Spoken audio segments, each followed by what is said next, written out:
এই রেসিপিতে আজকে আমরা জেনে নেব শাপলার উপকারিতা এবং এর রান্নার নিয়মটা এই রেসিপিতেই দেখানো হবে।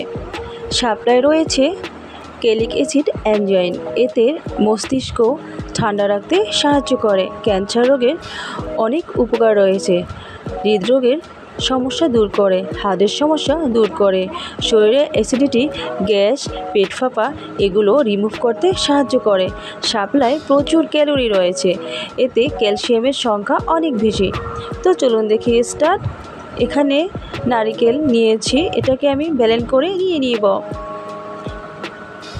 এখানে নিয়ে নিচ্ছি 2 মুঠি শাপলাটা কেটে দেখিয়ে দিচ্ছি। নিচের যে অংশটা এর থেকে একটু এর হাঁসটা এরকম টেনে ছিঁড়ে দিতে হবে। 2-4 থেকে হাঁসটা ছিঁড়ে দিয়ে এভাবে স্লাইস করে পিস করে নিতে হবে। একটু ছোট করে নিলেই বেশি ভালো হবে। এটা রান্নার পরে একদমই পাতলা হয়ে যায়, এর থেকে সম্পূর্ণ পানিটা কিন্তু বেরিয়ে যায়। তো প্রতিটা শাপলা আমি একই প্রসেসেই কেটে নিব।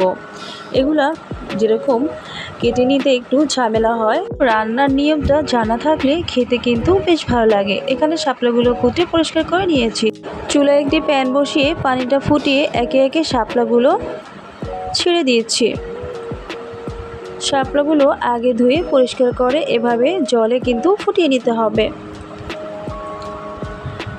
দেখতে পাচ্ছেন এর কালারটা কিন্তু সবুজ হয়ে গেছে, এর মানে হচ্ছে এর ভিতরে যে কষগুলো ছিল সব কষগুলো কিন্তু বেরিয়ে গেছে।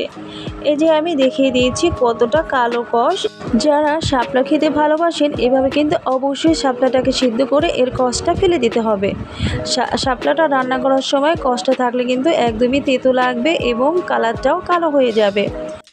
গ্যাসের চুলায় আর একটা প্যান বসিয়ে সরিষার তেল অ্যাড করে দিয়েছি। এটা সরিষার তেল দিয়ে রান্নাটার চেষ্টা করবেন। দেখতে পাচ্ছেন এখানে 4 কাপ পেঁয়াজ কুচি অ্যাড করে দিয়েছি, দিয়ে দিয়েছি চিংড়ি মাছ। একটু ভেজে নেওয়ার পরে 2 স্পুন নারকেলের পেস্ট, আমি এটা ব্লেন্ডারে ব্লেন্ড করে নিয়েছি। আপনারা চাইলে কিন্তু শিলপাতায় এটা করে নিতে পারেন। দিয়ে দিয়েছি 1 স্পুন আদা রসুনের পেস্ট, হাফ স্পুন জিরে পেস্ট,